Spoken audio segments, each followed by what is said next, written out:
Okay, so now we're ready to start building and really kind of compiling our still life.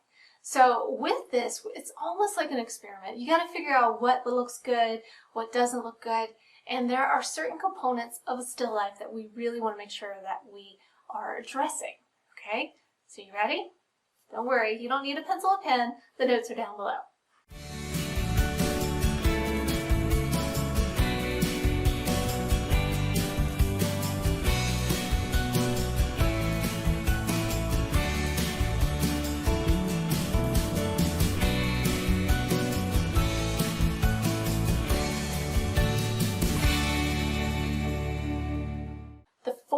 There are four things to consider. And it's really kind of simple as that. And we'll break down each one of these, okay? So 4 things to consider when you're building your still life. Number 1, do you want an object theme? Okay, so when you watch me put together my first still life, you're going to notice that it's almost like a Christmas candy theme, right?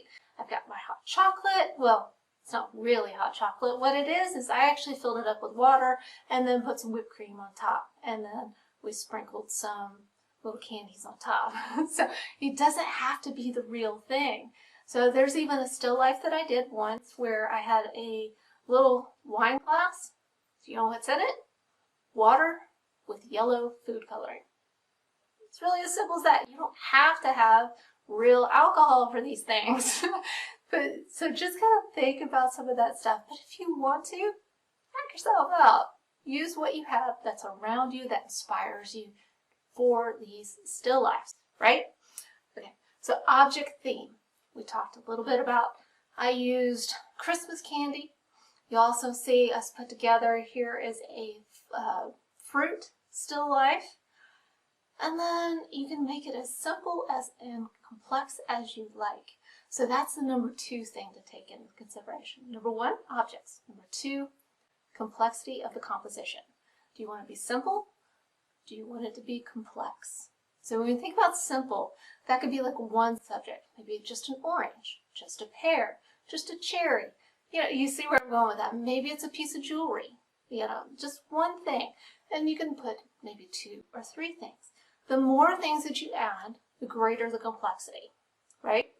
And how you can control that composition is by using the lighting. Lighting is your number 3 thing, okay? So let's kind of recap there. Number 1 is object theme. Number 2, composition, simple or complex. Number 3, lighting. Where do you want the light source to come from? And that's where the light box really comes in handy. Number 4. So number 4, color scheme. Okay? Break out that color wheel. Really think about where you want your composition, your viewer's eye to go in the composition, and start controlling that with your light and color. So in the fruit still life, you notice we had the little Santa. Once we had him in a spot that we liked, we then moved a green apple next to him, complementary colors. And then what really struck us is laying those grapes, the purple grapes, next to the yellow banana.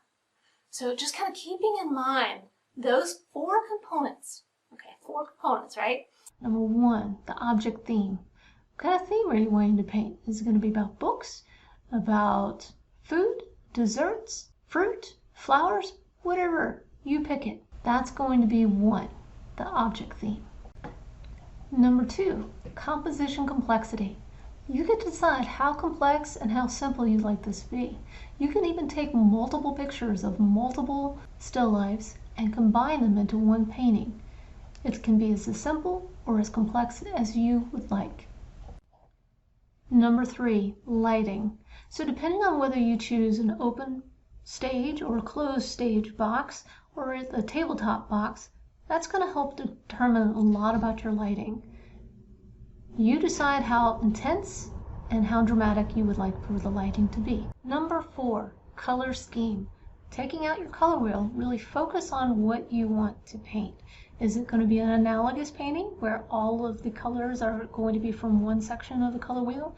Or is it going to be a complementary painting, where it's choosing one color on one side of the color wheel and another color on the other side of the color wheel. That's up to you.